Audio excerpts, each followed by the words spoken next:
Our next topic is combining the world of sports and travel. With the FIFA World Cup coming to Seattle next year, thousands of people will be coming to the city, and this is going to cause some transportation issues. King 5 traffic anchor Shantae Sumter joins me now with an important look ahead. Hello, my dear. Hi, Kelly.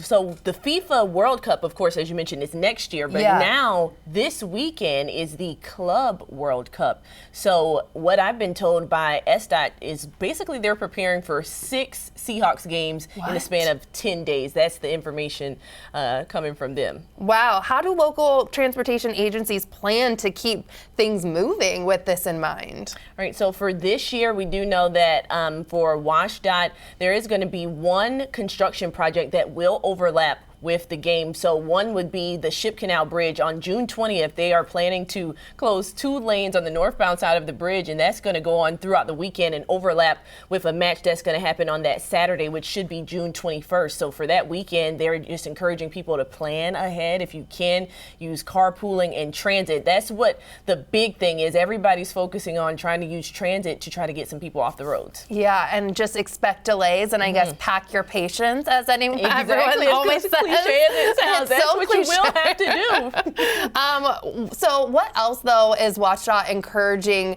people to do, like leaving early? Do they have any other tidbits for people? Right. So, yeah, one part of that is traveling at non-peak time. So anytime there is some construction, you can take away that if you leave earlier in the morning or later in the evening, that will help. There are a few matches that also are going to happen on the same day as some Mariners games, not at the same times, though. So I'm like, this is the perfect storm. There will be a little bit of a gap there. But I know, like with Sound Transit, they're going to add some extra Sounder games. King County Metro is going to be focusing on getting people away from these matches. So you'll see some extended times on the water taxis after the 2 night games. So over the next couple weeks, we are going to see things pick up. But this is really just another cliche, the calm before the storm, because next year is the big thing, the World Cup. So everybody's calling this like a test run. I know. So any other tips that you have for people just preparing for the crowds, the delays, the traffic? Because with the rain here in Seattle, I feel like construction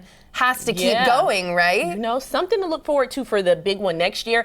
SDOT and WashDOT are going to pause construction. So there will be construction moratoriums in place to try to help for that. As for this year, you know, you're going to want to follow like real-time updates from WashDOT, SDOT, King County Metro. That's where you'll find the most up-to-date information. But the safe thing is, as you mentioned, is just planning ahead, because there is a chance you could deal with delays. But really, this is something we're all just seeing what happens, because this is the first time there's been a Club World Cup. So that's when the local clubs come from around the world. So you never know how big of an impact it will make as far as how many fans are coming. But if we really do see sold out crowds, you know, that's about 60,000 people that can pack Lumen Field. So yeah, it's not anything to play about. Everybody needs to follow Shantae too on social media. Thank you so much for being here. Of course.